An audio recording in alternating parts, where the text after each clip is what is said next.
말씀 제목은 은혜 안에서 자라고 성숙하라는 제목을 가지고 말씀 나눠보도록 하겠습니다. 여러분들에게 있어서 은혜란 무엇인가요? 빨리 한번 마음속으로 답을 해보십시오. 답을. 여러분에게 은혜란 무엇입니까? 은혜. C.S. 루이스라고 하는 아주 유명한 기독교 사상가, 작가가 있는데 이 C.S. 루이스가 은혜라는 것을 이렇게 정의를 했어요. 내가 예수님을 사랑한 것이 아니라 예수님이 먼저 나를 사랑한 것, 그것이 자기에게는 은혜래요. 다시 한번 말씀드려 볼게요. 내가 예수님을 먼저 사랑한 것이 아니라 예수님이 먼저 나를 사랑해 주신 것, 이것이 은혜다라고 그렇게 이야기합니다. 이게 왜 중요하냐면 이렇게 씨앗에 대한 비유를 한번 하자면 씨앗이 여러분 이렇게 손에 있는데 어느 밭에다 뿌리냐에 따라 달라진다고 그랬죠. 우리 예수님의 그 비유에도 보면 네 가지 밭이 나오는데 밭에 따라서 열매가 어때요? 달라지죠. 수확량이 달라지고 열매 튼실함도 달라지고 많은 것들이 달라져서 좋은 밭이 얼마나 중요한지를 예수님께서 말씀해 주신 것이죠. 은혜라고 하는 것은 마치 우리 신앙의 이러한 밭과 같습니다. 여러분 화분 아시죠? 화분을 그래서 종종 분갈이를 하게 되죠. 새로운 화분에다가 새로운 흙으로 집어넣는데 제 여동생이 아주 오래전에 직접 겪었던 일이에요. 그 동네를 이렇게 가는데 옆에 그 화원에서 이제 다 그걸 폐업을 하고 정리를 하고 좋은 것들은 다 가져가고 조금 별로 쓸모없는 것들은 이렇게 그냥 막 여기저기 던져놨는가 봐요. 그래서 어느 화분을 보니까 다 깨져 있고 뿌리는 드러나 있고 그런 것을 갖다가 이렇게 집에 좀 살아있길래 이렇게 주워가지고 왔대요.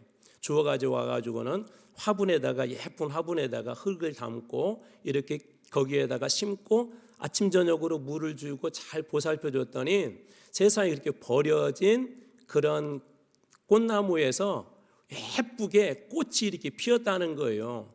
제가 그 이야기를 들으면서 우리 인생도 비슷하다라는 생각이 들었습니다. 누구나 다 꽃이 되고 싶어 하죠. 누구나 하나님 앞에 자랑이 되고 싶어 하고 간증의 주인공이 되고 싶어 하지만 어디에 심겨지느냐에 따라서 그렇게 달라진다는 것입니다. 은혜를 받는다는 것은 그래서 마치 내 인생의 비옥한 옥토를 갖는 것과 똑같아요. 은혜를 받는다는 것은 내 인생의 좋은 밭을 가지고 있는 것하고 똑같습니다. 좋은 밭에 심겨진 씨가 잘 자랄 수밖에 없는 것처럼 은혜 받은 사람의 신앙은 잘 성장한다는 것입니다. 그래서 오늘 말씀해 주는 첫 번째 교훈은 뭐냐면 우리의 시작은 은혜의 밭에서 시작해야 된다는 것입니다. 오늘 말씀의 18절 가장 앞부분입니다.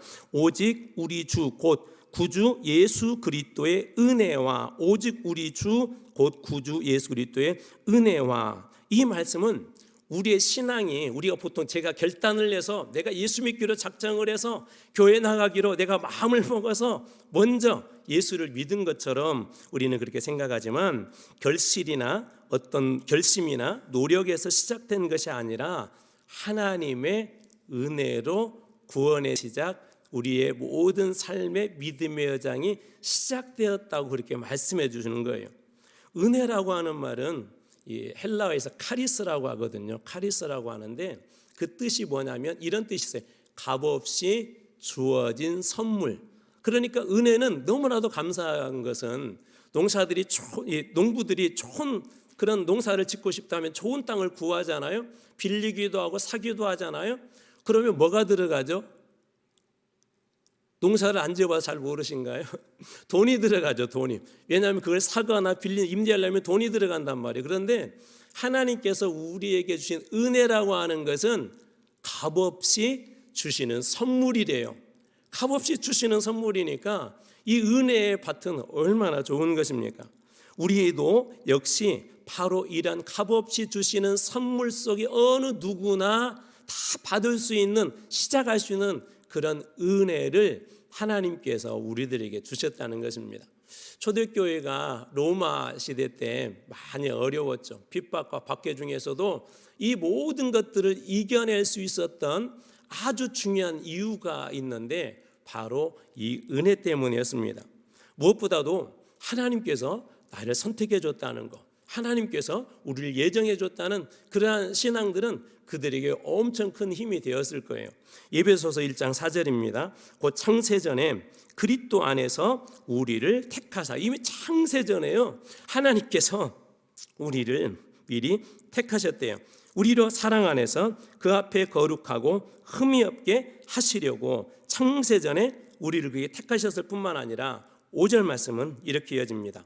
그 기쁘신 뜻대로 우리를 예정하사 예수 그리스도로 말미암아 자기의 아들들이 되게 하셨으니. 자, 이 말씀을 가만히 보게 되면, 자, 우리가 먼저 하나님을 찾고 그래서 하나님의 자녀가 됐다는 거, 아니면 하나님이 먼저 예정하시고 선택하셔서 우리가 하나님의 자녀가 됐다는 거예요? 앞이에요, 뒤에요? 그렇죠, 뒤쪽이죠.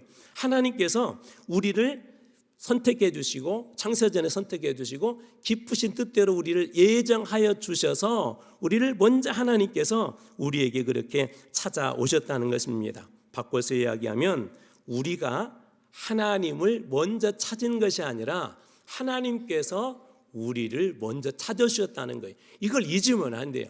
종종 우리가 신앙생활을 하면서 나 중심의 신앙생활을 하는 분들이 계세요. 이런 분들이 어떤 현상이 일어날 수가 있냐면, 예를 들어서 무엇인가 지금 가정 안에 이렇게 응답받아야 될 기도가 있는데 나 중심의 나에게서 시작된 신앙은 어떻게 스스로 생각하냐면요, 만약에 그 기도가 가정 안에서 꼭 이루어져야 될 기도가 있는데 응답받지 못하면 내가 열심히 기도하지 않아서 그런가? 라고 그런 의심이 들기 시작해요. 내 열심에 대해서 그렇게 의구심이 생기기 시작한다는 것입니다. 그런데 하나님의 은혜에서 시작하게 되면 이 모든 것들은 누가 책임지시는 거예요? 하나님께서. 시편의 말씀을 읽다가 이렇게 참 은혜가 되는 것이 있어요. 이런 말씀이 있더라. 여호와는 내 편이시라. 여호와는 누구 편이라고요? 내 편이시라. 그 말씀을 이렇게 읽는데 이렇게 은혜가 돼요. 무슨 얘기죠? 하나님은 여러분의 삶의 그 모든 것들을 책임져 주는 내 편의 하나님이시래요. 그것을 하나님께서 사실은 먼저 말씀하신 것을 되새기며 고백한 것뿐이에요. 하나님께서 여러분과 함께 하시고 여러분들에게 은혜의 밭이라는 멋진 밭을 허락한 걸 여러분 믿으시기 바랍니다. 메마른 땅에서 옮겨서 마치 화분을 분갈이하듯이 은혜의 밭으로 여러분 한 분 한 분을 그렇게 심겨 주셨다는 것입니다. 여러분, 우리 성경에 잘 아는 그런 바울을 보십시오. 바울 어떤 사람이라고요? 지난 주간 우리 나누었던 말씀 이렇게 하나만 이렇게 한번 되새겨 볼까요? 바울은 열심 있는 사람이라고 그랬죠. 열심은 무엇과 같아서? 칼과 같아서 어떻게 해야 된다고요? 잘 써야 된다. 잘 써야 된다. 열심이라는 것은 칼과 같아서 잘 써야 되는데, 사도 바울이 초창기에 어떤 열심으로 열심을 냈어요? 교회를 핍박하고 예수 그리스도를 믿는 사람들을 받게 하고 그 사람들을 잡아들이는 그런 열심이 정말 열심히 했습니다. 그가 다메섹에서 하나님을 만나게 되죠. 그러고 나서 사람들에게 사울이라는 사람이 예수를 만날 때 그가 예수를 믿는데 그렇게 이야기를 하니까 많은 믿는 사람들이 믿지 않았어요. 그 사람이 절대로 그 사람 그렇게 할 수 없어. 우리를 얼마 전까지만 해도 잡아다가 감옥에 가두고 그렇게 힘들게 박해한 사람이 어떻게 그렇게 할 수 있어? 그런데 아니죠. 바울이 힘겨진 것이죠. 은혜의 분갈이 사건이 일어난 것입니다. 그래서 훗날 고린도 교회에 보낸 편지에서 이렇게 증언을 합니다. 고린도전서 15장 10절. 그러나 나의 나 된 것은 하나님의 은혜로 된 것이니. 나의 다 된 것은 무엇으로 됐다고요? 하나님의 은혜로 된 것이다. 그렇게 고백합니다. 우리가 이 고백을 놓쳐버리게 되면 가끔 서운할 때가 있어요. 어느 때 서운하냐면, 예를 들어서 이번처럼 이렇게 기도회를 참 의대롭게, 지난번처럼 전교연 수련을 참 정말 영광스럽게, 또 그 앞에 국내 선교를 정말 잘 해놓고 나서 우리의 모든 것은 하나님의 은혜로 된 것입니다라는 이 고백을 빼버리게 되면 어느 순간 서운함과 원망들이 우리 속에 들어와요. 왜요? 내가 열심히 했는데, 내가 열심히 헌신했는데 알아주지도 않고, 또 어느 때는 힘들게 하고 또 알아주지도 않고 하는 그런 마음이 이렇게 찾아올 때가 있습니다. 사도 바울은 뭐라고 이야기하냐면, 나의 모든 일 여러분 아실 겁니다. 제가 복음을 위해서 얼마나 열심히 하고 제가 얼마나 선교를 하고 하는 거 아실 것입니다. 그러나 이 모든 일들은 내 힘이 아니라 하나님의 은혜로 된 것입니다. 내가 한 것이 아니라 오직 나와 함께 하신 무엇으로 했다고요? 하나님의 은혜로 된 것이다 라고 그렇게 고백합니다. 사랑하는 성도 여러분, 우리의 삶의 인생의 그 모든 것들은 하나님의 은혜 안에서 이렇게 시작되어야 합니다. 여러분 잘 아는 나 같은 죄인 살리신 존 뉴턴이라고 하는 분이, 이분이 이렇게 작사를 했는데, 이 찬송가의 배경도 그런 의미들이 있죠. 그는 노예상이었습니다. 그는 아주 악랄한 사람이었습니다. 그런 그가 예수를 만나고 나서 어떻게 보냅니까? 그런 고백을 하죠. 나 같은 죄인 살리신 주 무엇이 놀랍다고요? 은혜가 놀랍다. 이것을 깨닫고 나니까 그때부터 자신의 삶에 모든 것이 감사한 거예요. 그때부터 모든 것들이 하나님께 감사이고 영광이고 찬송이 되는 것입니다. 여러분, 우리도 이 바울만 그럴까요? 이 존 뉴턴만 그럴까요? 우리도 하나님의 이 놀라운 은혜들을 받은 사람들입니다. 하나님께서 그 은혜의 밭에서 시작할 수 있도록 여러분 한 분 한 분을 은혜의 분갈이를 하여서 은혜의 밭에 심겨주신 것을 믿으시기 바랍니다. 두 번째로 과정에 대한 이야기인데요. 지식의 뿌리를 내리며 자란다는 거예요. 오늘 말씀 18절의 가운데 토막입니다. 그를 아는 지식에서, 여기 지식이라는 말이 헬라어로 그노시스라는 말이거든요. 근데 이 그노시스라는 그런 말을 갖다가 좀 이렇게 왜곡을 한 이단들이 초창기에 있었어요. 여기에서 그노시스라는 것은 어떤 지식을 얘기하냐면 관계를 통해서 경험하여 얻은 지식이에요. 그러니까 그를 아는, 하나님을 아는 지식에서, 예수 그리스도를 아는 지식에서, 그럴 때 예수 그리스도를 아는 지식은 머리의 지식이 아니라 우리가 기도하며 예수님이 어떤 분인가를 만나보고, 말씀대로 살아보며 예수님이 어떤 분인가를 만나보고, 내가 하나님 앞에 간절히 부르짖으며 때로는 고난 중에서도 감사하며 하나님을 인격적으로 만나면서 관계 속에서 내 안에 쌓여진 지식을 바로 그노시스라고 해요. 그런데 초대교회에 이것을 왜곡한 소위 영지주의라고 하는 그런 이단들이 등장합니다. 그들도 이 지식을 아주 중요하게 생각하는데, 이들은 뭐라고 얘기하냐면 우리 안에만 들어와야 구원받을 수 있다. 왜냐하면 우리들은 이 그노시스, 이 신비한 지식을, 비밀을 우리가 가지고 있기 때문에 당신들은 구원은 없고 우리라고 하는 이 몸 속에 들어와야 구원을 받을 수 있다고 사람들을 현혹합니다. 잘못된 거예요. 그노시스는 뭐라고요? 하나님과 나와의 인격적 관계 속에서 내가 경험하고 체험되어지는, 말씀이 정말 이렇구나, 기도가 정말 이렇구나, 하나님께서 말씀하신 기적이 정말 이렇구나라는 것을 체험되어진 기적이어야 되는데, 이 영지주의자들은 뭐라고 얘기하냐면 우리 안에만 들어와야 구원받을 수 있다. 왜요? 자기들만 이 신비한 지식을 가졌다는 거예요. 오늘날 이단들의 특징이 그것입니다. 여러분, 신천지도 뭐라고 하죠? 요한계시록 비유풀이 하죠. 그 비유풀이를 들어야 된다는 거예요. 신천지 안에서도 많은 이단들이 뭐라고 이야기하냐면 자기들이 가지고 있는 그 구원의 지식을 깨달아 알아야 구원받을 수 있다고 이야기합니다. 여러분, 이것이 이단들이 내세웠던, 초대교회부터 지금까지 내세워온 그런 전략들입니다. 엘리트주의고요. 또 결국은 이것이 이단으로 이어집니다. 사람들이 현혹돼서 빠지지만 결국은 그것으로 말미암아 모든 것들이 뒤집어지는 거예요. 이들은 심지어 나중에 뭐라고 주장하냐면, 거짓 교사들이 등장하는데 주님의 재림은 없다 그러면서 이런 주장까지도, 그러므로 그냥 오늘 하루 그냥 잘 살자, 그냥 항상 누리며 살자. 왜냐하면 주님의 재림은 없으니까. 재림 때는 성경 예수님 말씀대로 하면 심판이 있잖아요. 그런데 베드로는 뭐라고 얘기하냐면 오히려 끝까지 자라가야 된다.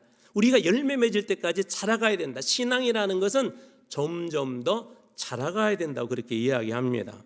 자, 그노시스에 대한 그 이야기를 한번 말씀드리겠습니다. 의사의 처방으로 약을 이렇게 여러분들이 받았을 때 여러분 그 성분을 하나하나씩 분석하시나요? 성분 모든 것들을 막 분석해가지고 막 그것을 원소기호는 어떻고 막 그렇게 분석 안 하죠. 우리는 어떻게 하죠? 그것을 이렇게 받으면 처방해준 그 약대로 복용을 하면 돼요. 복용을 하게 되면 우리 몸에 반응이 일어나죠.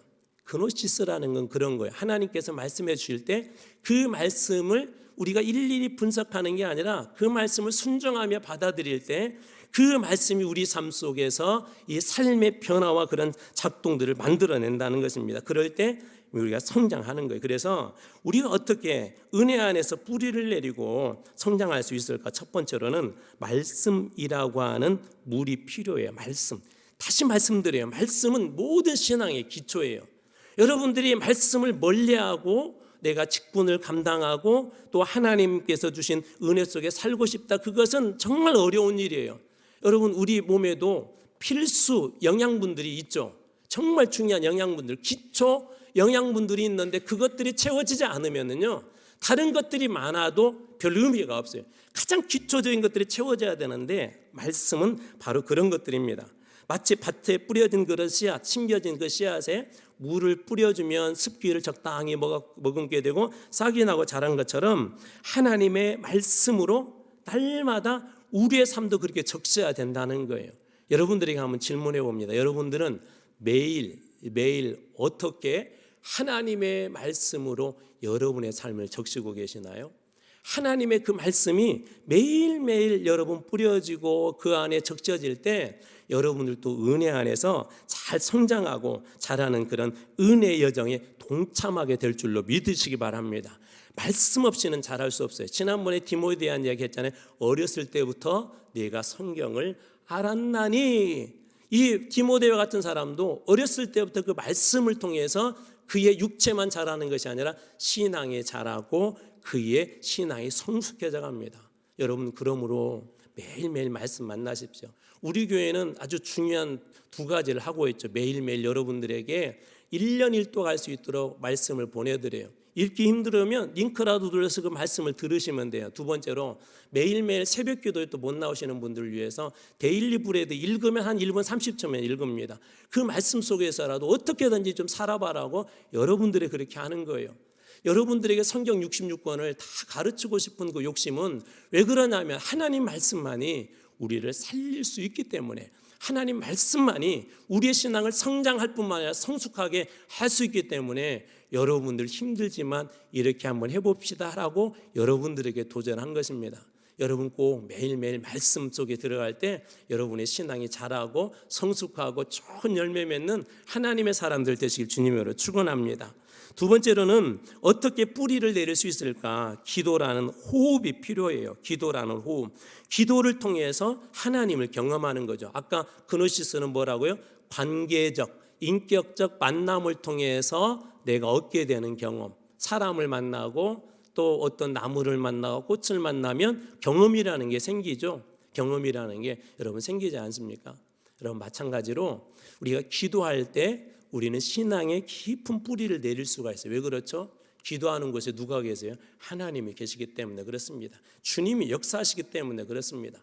기도를 통해서 우리에게 말씀해 주시기도 하고요, 해결의 방법을 주시기도 하고요, 또 그것을 통해서 하나님 앞에 믿음이 더 자라게도 하십니다. 여러분, 기도는 우리의 호흡입니다. 멈춰서는 안 될 거라는 거예요. 신앙이 자라는데 멈춰서 안 될 것, 바로 이 기도입니다. 여러분, 다윗의 그 성장도 보십시오. 신학교에서 지식적으로 배운 게 아니었죠. 들판에서 양을 칠 때 사자와 곰의 발톱에서 건지신 그 역사를 경험했고요, 하나님의 마음이 어떤지를 그가 양들을 치면서 경험하게 됩니다. 훗날 이 경험은 쌓여서 어디에서 쓰임받냐면 골리앗과 그 싸움에서 그대로 다 드러나게 되죠. 하나님께서 곰과 사자의 발톱에서 나를 구해내셨다면 저 골리앗에게 구해내는 것도 아무 일도 아니야. 하나님께서 주신 그것을 경험적으로 그가 알았기 때문에 무식하게도 이 골리앗 앞에 설 수 있었던 것이죠. 바로 관계적 지식 때문에 그런 것입니다. 그래서 사도 바울은 빌립보서 3장 8절에서 가장 소중한 것을 이것이라고 얘기해요. 또한 모든 것을 해로 여김은 내 주 그리스도 예수를 아는 지식이 가장 고상하기 때문이라. 모든 걸 해를 여기는 것은 내 주 그리스도 예수를 아는 지식이 뭐라고 되죠? 가장 고상하기 때문이다. 내 주 예수 그리스도 아는 지식 어떻게 얻는다고요? 인격적 만남을 통해 관계를 통해 내가 경험하는 것, 그것이 자기의 인생에 가장 소중한 것이래요. 가장 귀중한 것이라고 그렇게 이야기합니다. 그래서 그는 모든 것을 잃어버리고 나머지는 배설물로, 화장실에서 흘려보내야 될 그런 배설물로 여긴다라고 그렇게 이야기한 것입니다. 여러분, 사마리아 여인에 대한 이야기를 우리 또 나눴었습니다. 이 여인이 전한 복음을 듣고 많은 사람들이 나왔죠. 근데 그 다음에 더 중요한 게 있다고 그랬죠. 이 여인이 전한 복음을 처음에는 사람들이 듣고 나왔지만 그 다음에는 어떻게 예수를 그리스도로 믿게 되냐면 요한복음 4장 42절입니다. 그 여자에게 말하되 이제 우리가 믿는 것은 내 말로 인함이 아니니, 이렇게 말씀이 이어져 우리가 친히 듣고 그가 참으로 세상의 구주인 줄, 메시아인 줄, 그리스도인 줄 알미라. 우리가 어떻게 친히 듣고, 관계적 지식이라고 그랬죠. 이 인격적 만남을 통해 관계적으로 얻은. 그래서 이 사람들이 처음에는 사마리아 여인의 복음을 듣고 예수님 앞에 나왔지만 그 다음에 이 사람들이 확실히 믿게 되는 거 어떻게 한 거예요? 친히 듣고 참으로 세상의 구주인 것을 우리가 알았다라고 이렇게 이야기합니다. 여러분에게 말씀을 매일 듣는 것도 중요하고, 여러분들이 제가 보내는 데일리 브레드 같은 걸 읽는 것도 중요하지만 가장 중요한 것이 있어요. 여러분 한 분 한 분이 친히 예수 그리스도를 날마다 매일 매 순간마다 만나길 주님의 이름으로 축원합니다. 친히 만나고 듣고 경험하게 될 때 우리는 그분이 구주이심을 고백할 수밖에 없어요. 그분이 우리의 모든 죄에서 구원해 주셨다는 그 놀라운 은혜에 감격해서 찬양할 수밖에 없다는 것입니다. 사랑하는 성도 여러분, 은혜 안에서 우리 주님께서 주는 은혜 속에 거하길 원하십니까? 은혜 안에 거하길 원하십니까? 주님과 친밀한 관계의 시간을 많이 만드십시오. 기도의 시간, 말씀의 시간, 또 사랑의 시간, 섬김의 시간, 헌신의 시간들을 만드십시오. 그 가운데 주님이 계시게 하십시오. 그러면 여러분의 믿음은 자연스럽게 성장하게 될 것입니다. 마지막 세 번째로, 이렇게 자라고 또 우리가 성숙해야 되는 중요한 목적이 있어요. 왜 우리는 자라고 또 이렇게 성숙해야 하는가? 오늘 말씀의 18절 뒷부분입니다. 자, 자라가라. 영광이 이제와 영원한 날까지 그에게 있을지어다. 여기 보면 자라가라라는 말은 현재 명령형이에요.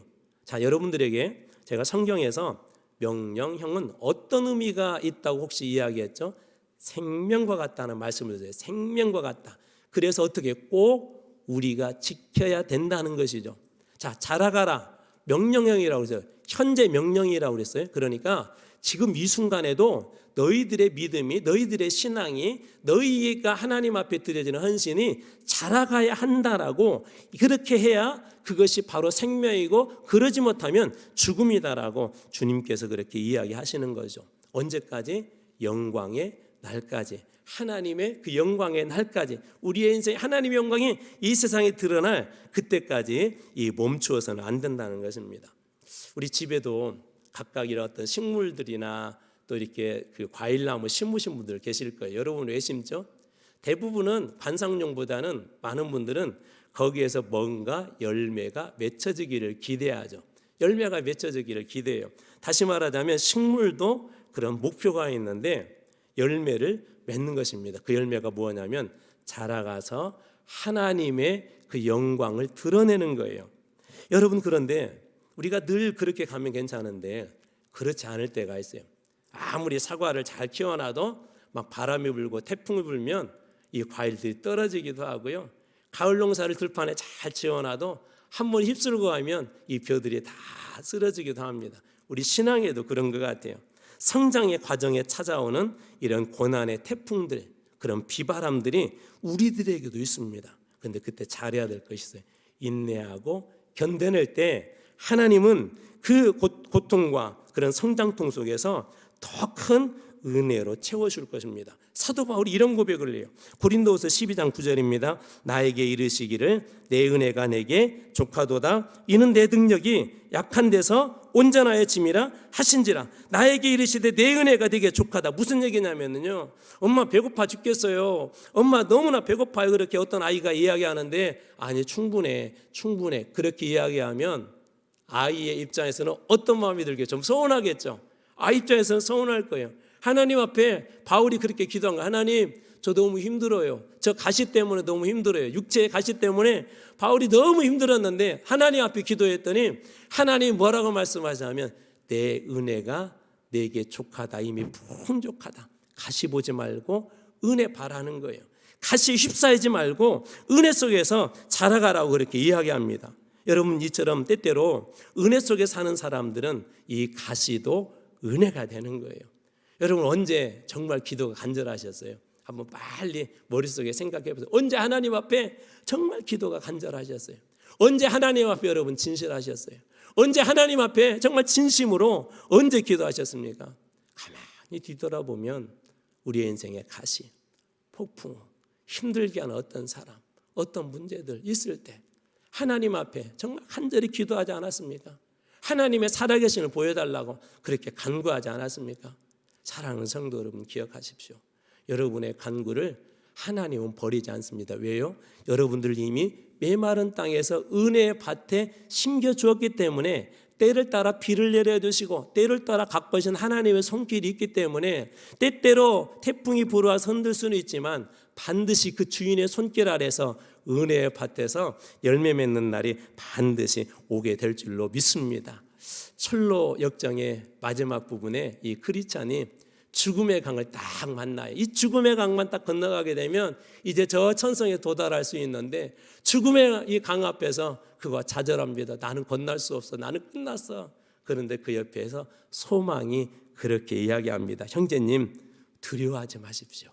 하나님이 주님이 우리와 함께 하십니다. 이 크리스천이 그동안의 모든 역경을 다 끝내냈음에도 불구하고 저 앞에 천성이 있음에도 불구하고 이 죽음의 강을 건너는 게 두려웠던 거예요. 그때 그의 귀에 들려졌던 게 이 소망이 주는 음성이어서 형제님 두려워하지 마십시오. 한 주님이 우리와 함께 하십니다.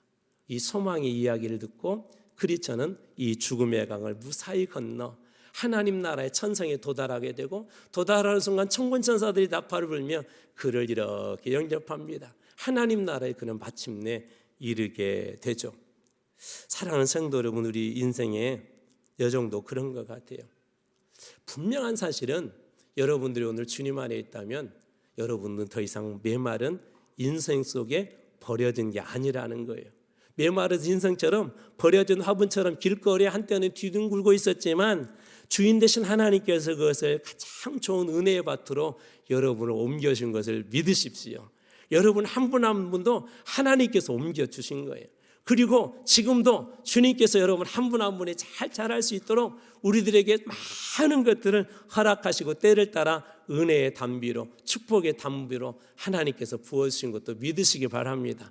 그리고 때가 되면 어느 순간 주님의 영광에 다다를 때가 있을 거예요. 우리도 힘들 때가 있을 거예요. 폭풍우 때문에 힘들기도 하고요. 가시 때문에 힘들 때도 있을 거예요. 죽음의 강 앞에 섰을 때 이걸 기억하십시오.